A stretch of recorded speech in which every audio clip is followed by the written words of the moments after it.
Hello बच्चों, कैसे हैं आप सब। तो बच्चों, मैं उम्मीद करता हूँ आप लोग बहुत अच्छे से पढ़ाई कर रहे हैं, मन लगाकर पढ़ाई कर रहे हैं और इलेक्ट्रिसिटी चैप्टर आप लोगों को अच्छे से समझ में आ रहा है। तो पिछले लेक्चर में हम लोगों ने कॉम्बिनेशन ऑफ रेजिस्टर्स पे बेस्ड न्यूमेरिकल्स किए थे बच्चों। वो न्यूमेरिकल का पहला लेक्चर था, राइट। उसके पहले हम लोगों ने रेजिस्टर्स, कॉम्बिनेशन ऑफ रेजिस्टर्स यानी resistors in series and resistors in parallel के बारे में पढ़ा था। उस पे बेस्ड फॉर्मूले डिराइव किए थे और उसके बाद पिछले लेक्चर में हम लोगों ने कुछ क्वेश्चन सॉल्व किए, कुछ न्यूमेरिकल सॉल्व किए। आज भी कॉम्बिनेशन ऑफ रेजिस्टर्स पे बेस्ड हम लोग कुछ न्यूमेरिकल सॉल्व करने जा रहे हैं, ठीक है। और इसके बाद वाला जो लेक्चर होगा वो भी इसी पे डेडिकेटेड रहेगा। कुछ और क्वेश्चंस, अलग टाइप के क्वेश्चंस हम लोग करेंगे, ठीक है। तो चलिए, आपके सामने बोर्ड पर दो क्वेश्चंस लिखे हुए हैं। इन दोनों क्वेश्चंस को किस तरीके से सॉल्व करना है इसको जरा देखते हैं, ठीक है।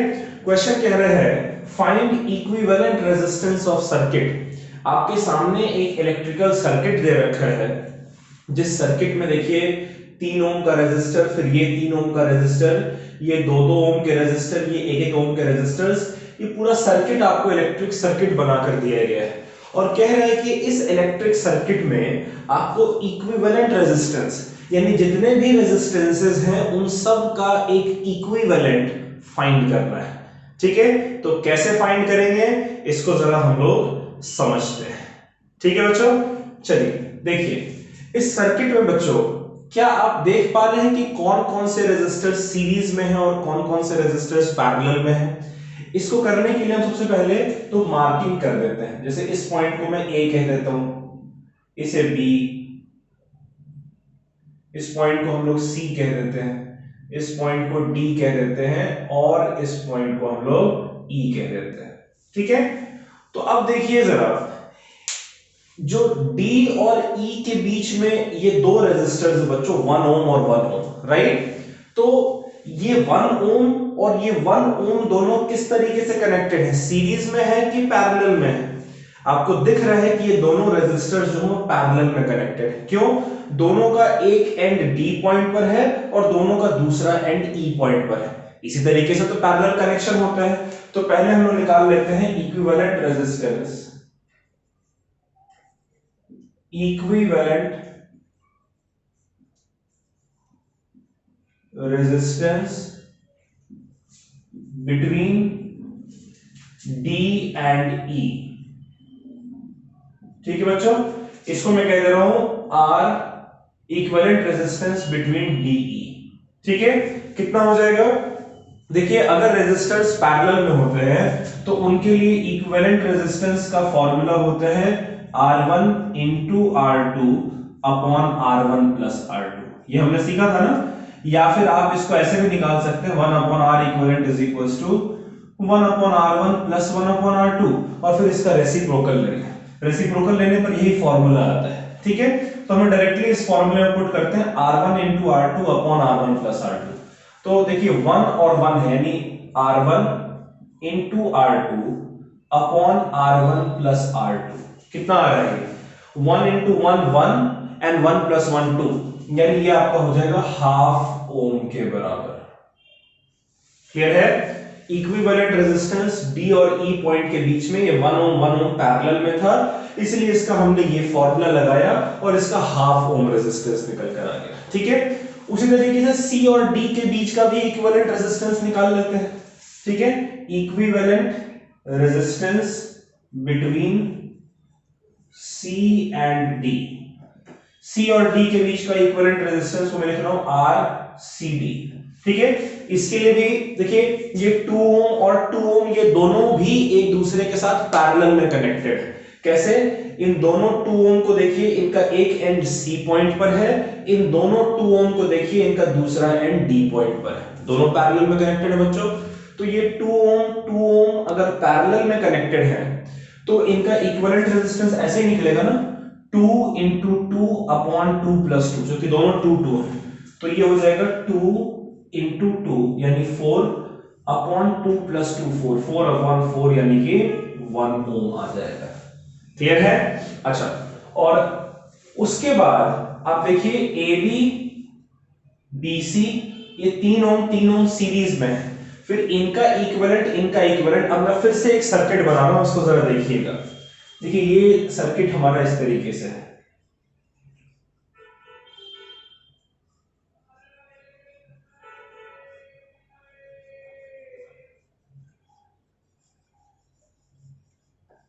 ध्यान से देखिएगा बच्चों,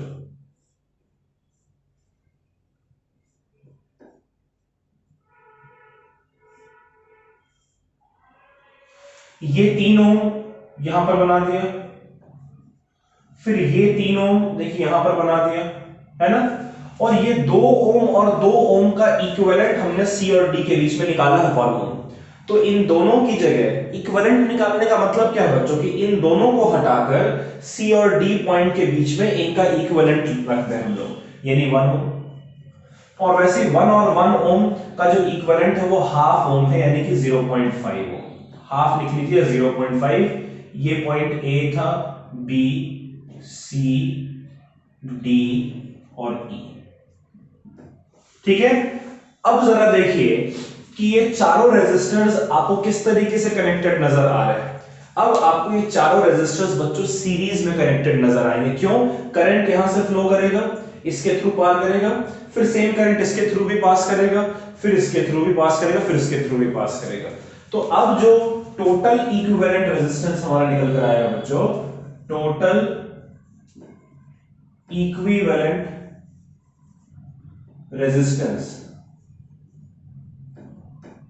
ठीक है। टोटल इक्विवेलेंट रेजिस्टेंस क्या होना चाहिए, उसको हम लोग आर इक्विवेलेंट लिख रहे हैं। ये हमारा क्या हो जाएगा, A B, B C, C D और डी के बीच के रेजिस्टेंस का सम। रेजिस्टेंस ए बी के बीच का, फिर रेजिस्टेंस बी सी के बीच का, फिर रेजिस्टेंस सी डी के बीच का, और रेजिस्टेंस डी ई के बीच का।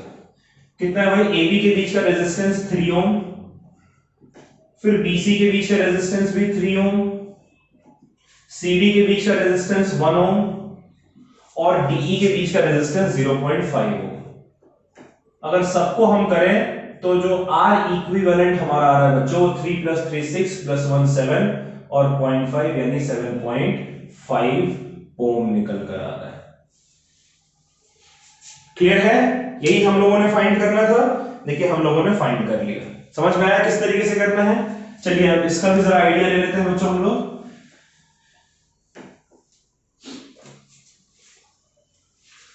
कह रहा है calculate equivalent resistance from following combination of resistors, यानी आपको एक रेजिस्टर का कॉम्बिनेशन दिया हुआ है। इसमें देखिए 2 ओम, 3 ओम, 2 ओम, 4 ओम, ये सारे रेजिस्टर्स आपको कॉम्बिनेशन दे रखा है, और उस कॉम्बिनेशन में आपको कह रहा है कि भाई इसका इक्विवेलेंट रेजिस्टेंस आपको कैलकुलेट करना है।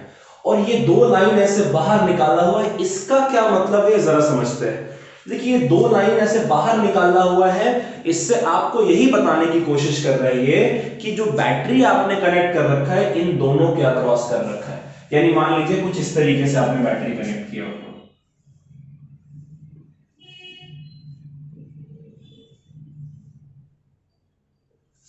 ठीक है बच्चों। ये बात समझ आ रही है आप लोगों को कि भाई ये ऐसे ऐसे लाइन जो बाहर ड्रॉ की, यानी कि इसके अक्रॉस इमेजिन कर लेना है कि एक बैटरी कनेक्टेड है, ठीक है। और इन पॉइंट्स को मार्क कर देते हैं। सपोज करिए इस पॉइंट को मैं ए कह देता हूं, इस पॉइंट को मैं बी कह देता हूं, उसके बाद फिर ये ए है, यहां से तो कुछ भी नहीं है, इस पॉइंट को मैं सी कह दे रहा हूं, फिर यहां से कुछ भी नहीं है। क्लियर है? अब देखिए जरा कि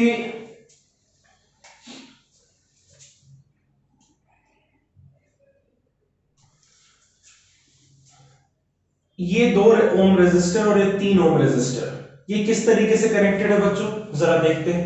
देखिए ये 2 ओम और 3 ओम, इसका एक एंड ए पर है दोनों का, और इनका जो दूसरा एंड है वो बी पर है, यानी 2 ओम और 3 ओम कैसे है, पैरेलल में कनेक्टेड है। क्लियर है?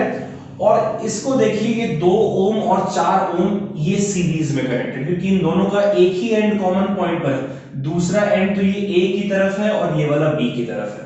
ये आप लोग समझ पा रहे हैं? तो 2 ohm and 4 ohm are connected in series. 2 ohm and 4 ohm are connected in series. कैसे कनेक्टेड है बच्चों ये लोग? ये 2 ओम और 4 ओम दोनों सीरीज में कनेक्टेड है, तो इनका जो इक्विवेलेंट रेजिस्टेंस होगा, ठीक है, R डैश कहते हैं उसको, ये क्या होना चाहिए? सीरीज में है तो सिंपल ऐड हो जाएंगे, 2 ओम प्लस 4 ओम यानी कि 6 ओम के बराबर हो जाएंगे। अब इन दोनों, अच्छा, R इक्विवेलेंट लिखने का मतलब क्या है कि इन दोनों को हटाकर आप चुपचाप से 6 ओम का एक रेजिस्टर लगा दीजिए, यही मतलब बनता है। तो अब फिर से अगर मैं सर्किट बनाऊं तो देखिए मेरा ये पॉइंट है A, यहां से मैंने एक रेजिस्टर लिया 2 ओम का, ठीक है, ये 2 ओम है। एक रेजिस्टर मैंने लिया 3 ओम का,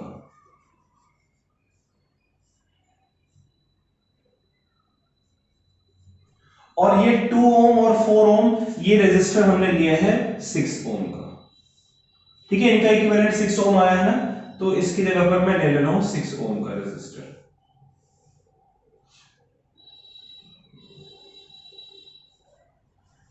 और उसके बाद फिर हमने देखिए यहां पर इस तरीके से एक बैटरी कनेक्ट कर रखा है, क्लियर है? अब इन तीनों को देखिए, ये 2 ओम इसके एंड पॉइंट्स कहां है? एक एंड A पर, दूसरा B पर। इस 3 ओम का एक एंड A पर, दूसरा B पर, और इस 6 ओम का भी एक एंड A पर और दूसरा B पर। यानी ये तीनों रेजिस्टर्स किस तरीके से कनेक्टेड है बच्चों? ये तीनों रेजिस्टर्स पैरेलल में कनेक्टेड है। अब आप लिखेंगे कि नाउ 2 ओम, 3 ओम एंड 6 ओम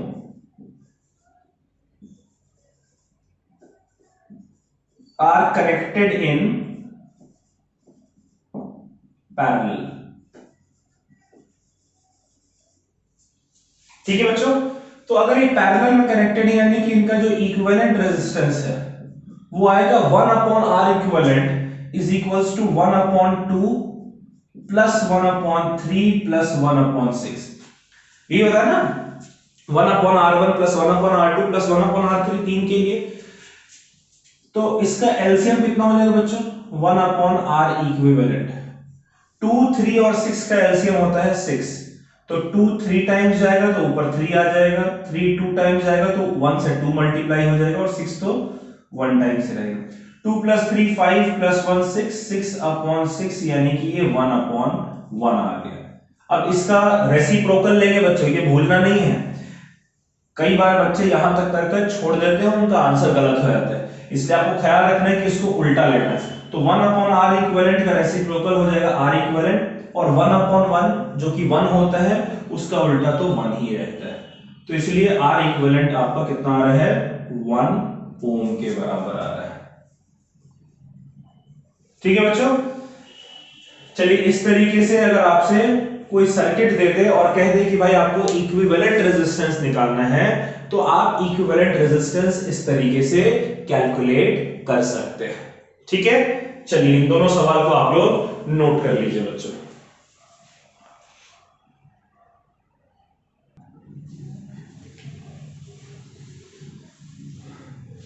तो बच्चों ये कॉम्बिनेशन ऑफ रेजिस्टर्स पे बेस्ड 2 क्वेश्चन हैं।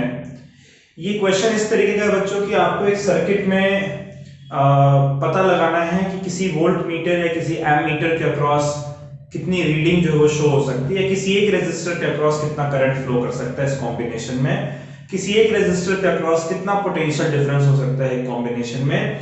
इस तरीके के जो क्वेश्चंस हैं वो ये 2 क्वेश्चन आपको दिए हुए हैं, इसको जरा समझते हैं और हम लोग सॉल्व करते हैं। ठीक है, देखिए एक सर्किट आपको दे रखा है बच्चों, इलेक्ट्रिक सर्किट, जिसमें एक 3 वोल्ट की बैटरी है, उसको एक की से कनेक्ट किया गया है और उसके साथ कनेक्टेड है एक एमीटर। ठीक है, ये एमीटर का पॉजिटिव टर्मिनल, ये नेगेटिव टर्मिनल। वैसे ये एमीटर का यहाँ नेगेटिव टर्मिनल, ये पॉजिटिव टर्मिनल, ये वोल्ट मीटर का नेगेटिव और ये पॉजिटिव।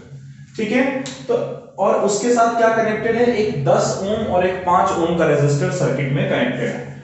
अब जरा आपसे 3 सवाल पूछे जा रहे हैं इस सर्किट पे बेस्ड, तो इस तरीके से आपको ये सर्किट बनाकर दिया जा सकता है और सर्किट पे बेस्ड आपको 2-3 सवाल पूछे जा सकते हैं। ठीक है, कैसे सवाल देखते हैं जरा। पहला पार्ट कह रहा है state the type of combination of two resistors in circuit. ये जो दो रेजिस्टर्स कनेक्टेड है बच्चों, ये किस तरीके का कनेक्शन है? क्या ये सीरीज कनेक्शन है कि ये पैरेलल कनेक्शन है? ये आपसे पूछा जा रहा है पहला पार्ट। तो पहला पार्ट देखकर बताइए जरा कि ये दोनों कैसे सीरीज में कनेक्टेड है कि पैरेलल में कनेक्टेड है। तो आपको दिखेगा कि ये दोनों रेजिस्टर्स पैरेलल में कनेक्टेड है। क्यों पैरेलल में कनेक्टेड है? क्योंकि भाई 10 ओम और 5 ओम दोनों का एक एंड इस पॉइंट पर है और दोनों का दूसरा एंड इस पॉइंट पर है। तो किस तरीके का कॉम्बिनेशन है इनका? पैरेलल कॉम्बिनेशन है।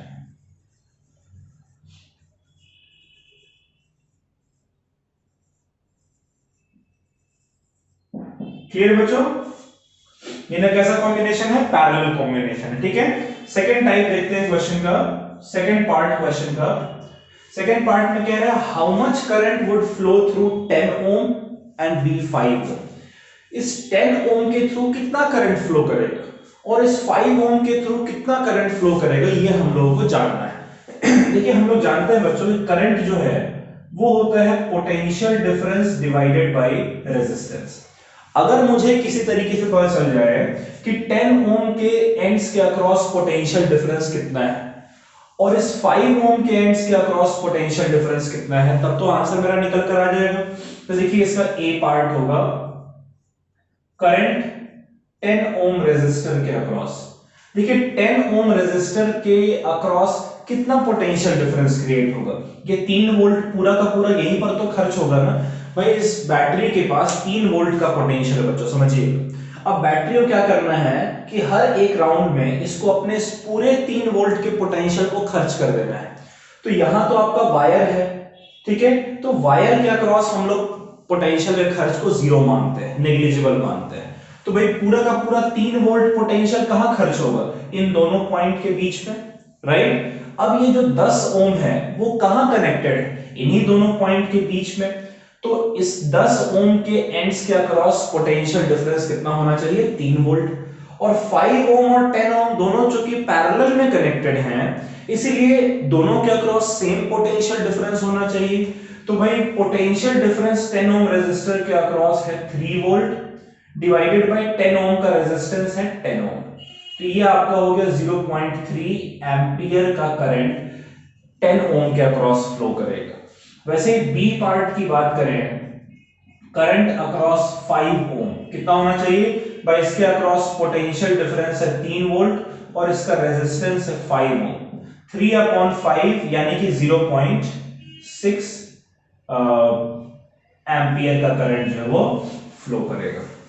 क्लियर है बच्चों? समझ रहे हैं इस बात को आप? अच्छा अब देखिए थर्ड पार्ट कह रहे हैं कि what would be the ammeter reading. अच्छा इस एमीटर में कितनी रीडिंग शो होगी? जितना करंट बैटरी से निकल रहा है वो सारा करंट तो एमीटर से होकर ही आगे ट्रैवल करेगा ना। तो यानी कि बैटरी से जो भी टोटल अमाउंट ऑफ करंट आपका निकल रहा है वही करंट एमीटर की रीडिंग होनी चाहिए। अच्छा देखिए यही करंट जो एमीटर से फ्लो करके आ रहा है वो करंट इस पॉइंट पर पहुंचेगा और उसके बाद फिर कुछ करंट 10 ओम से पास कर रहा है, कुछ करंट 5 ओम से पास कर रहा है। तो जो करंट एमीटर से होकर आया है वही तो इन दोनों में डिवाइड हो रहा है ना बच्चों, ये तो हमें नजर आ रहा है। इसका यही मतलब है कि 10 ओम और 5 ओम के अक्रॉस जो भी करंट फ्लो कर रहा है उसको ऐड कर दीजिए तो वो आपका एमीटर के अक्रॉस जो करंट है उसकी रीडिंग आ जाएगी। तो रीडिंग ऑफ एमीटर कितना होगा जरा देखते हैं। रीडिंग ऑफ एमीटर कितना होगा बच्चों? 0.3 एम्पियर प्लस 0.6 एम्पियर यानी कि ये हो जाएगा आपका 0.9 एम्पियर के बराबर। ठीक है,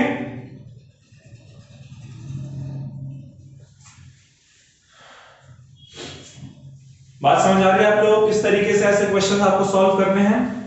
चलिए अगला क्वेश्चन देखिए क्या कह रहा है। अगला क्वेश्चन कह रहा है what would be reading of ammeter and voltmeter. Ammeter और वोल्टमीटर के अक्रॉस रीडिंग क्या होना चाहिए? कहां पर है भाई एमीटर? ये एमीटर यहां पर है, ठीक है, और वोल्टमीटर जो है वो 2 ओम के साथ लगा हुआ है। अच्छा एमीटर जो है बच्चों एक चीज पहले समझिएगा इसको कि यहां से 3 वोल्ट से कुछ करंट निकलेगा, राइट? वो करंट आपका 1 ओम से पास करेगा, वही करंट 2 ओम से पास करेगा, और वही करंट फिर एमीटर से पास करेगा। यानी इस सर्किट में टोटल जो करंट फ्लो कर रहा है वही एमीटर से फ्लो करेगा, राइट? तो भाई एमीटर रीडिंग सबसे पहले तो हम लोग निकालते हैं। फॉर एमीटर रीडिंग क्या चीज है बच्चों? For ammeter reading. देखिए एमीटर के रीडिंग की बात करते हैं। एमीटर का रीडिंग क्या होता है? करंट का फॉर्मूला क्या होता है भाई? जितना करंट एमीटर से पास करेगा वही तो रीडिंग शो करेगा ना।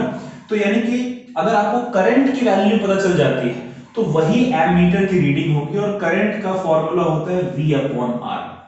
ठीक है? अच्छा, यहां पर V क्या है? जो सर्किट में, चूंकि ये सर्किट में कनेक्टेड है, सर्किट का जो पोटेंशियल है वो आपका V होगा, और R क्या होगा? इस सर्किट का इक्विवेलेंट रेजिस्टेंस। तो सबसे पहले तो मैं R निकाल लेता हूं। R मेरा क्या हो जाएगा बच्चों? R मेरा हो जाएगा, देखिए 1 ओम और 2 ओम किस तरीके से कनेक्टेड है।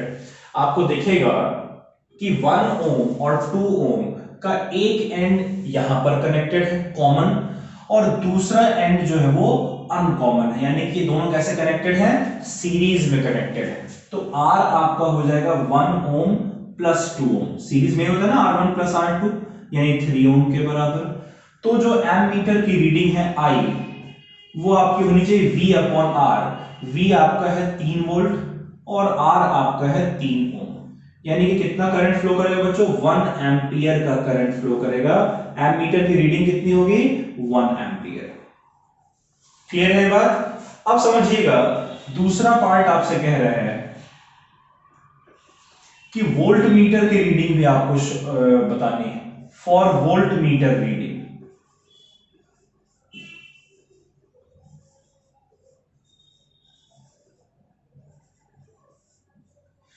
देखिए इस क्वेश्चन में तो जो कि सिर्फ पैरेलल कॉम्बिनेशन था, इसलिए बैटरी का सारा पोटेंशियल इनके एंड्स के अक्रॉस, और तो कोई रेजिस्टर नहीं कनेक्टेड है ना कि उसके अक्रॉस खर्च हो जाए। लेकिन ये जो 3 वोल्ट हमारा है, इसमें से कुछ पोटेंशियल 1 ओम के अक्रॉस भी खर्च होगा और बाकी 2 ओम के अक्रॉस होगा, क्योंकि ये सीरीज में कनेक्टेड है। आपने पढ़ा है कि सीरीज कॉम्बिनेशन में पोटेंशियल डिफरेंस अलग अलग होता है, इसलिए इसका पोटेंशियल डिफरेंस अलग और इसका पोटेंशियल डिफरेंस अलग। भाई इसके अक्रॉस कितना पोटेंशियल डिफरेंस होता है? तो पोटेंशियल डिफरेंस का फॉर्मूला आपने पढ़ा है V = I/R। अगर मुझे किसी तरीके से करंट जो इस 2 ओम के अक्रॉस फ्लो कर रहा है वो पता चल जाए, और 2 ओम का रेजिस्टेंस हमें पता है ही, तो V निकाल लेंगे। तो देखिए बच्चों, हम लोगों ने अभी यही डिस्कस किया था कि चूंकि ये दोनों सीरीज में कनेक्टेड हैं, इसलिए इनके थ्रू सेम करंट फ्लो करेगा। कितना करंट फ्लो करेगा? जितना आ रहा है 1 एम्पियर, यानी करंट आपका हो जाएगा 1 एम्पियर मल्टीप्लाइड बाय रेजिस्टेंस। किसके अक्रॉस हम लोग रीडिंग निकाल रहे हैं? क्योंकि वोल्ट मीटर हमने 2 ओम के अक्रॉस कनेक्ट कर रखा है, इसलिए वोल्ट मीटर की रीडिंग के लिए रेजिस्टेंस आप 2 ओम का इस्तेमाल करेंगे। तो 1 एम्पियर इंटू 1 इंटू 2, यानी कि ये 2 वोल्ट हो जाएगा। पोटेंशियल डिफरेंस की रीडिंग कितनी है बच्चों? 2 वोल्ट। किसके अक्रॉस? जिसके अक्रॉस वोल्ट मीटर कनेक्टेड है। क्या 1 ओम के अक्रॉस हमने पोटेंशियल डिफरेंस निकाला? नहीं, क्योंकि वोल्ट मीटर आपका 2 ओम के अक्रॉस कनेक्टेड है, इसलिए आपने 2 ओम के अक्रॉस इस रीडिंग को कैलकुलेट किया है। ठीक है, चलिए इन दोनों क्वेश्चन को आप लोग समझ कर नोट कर लीजिए।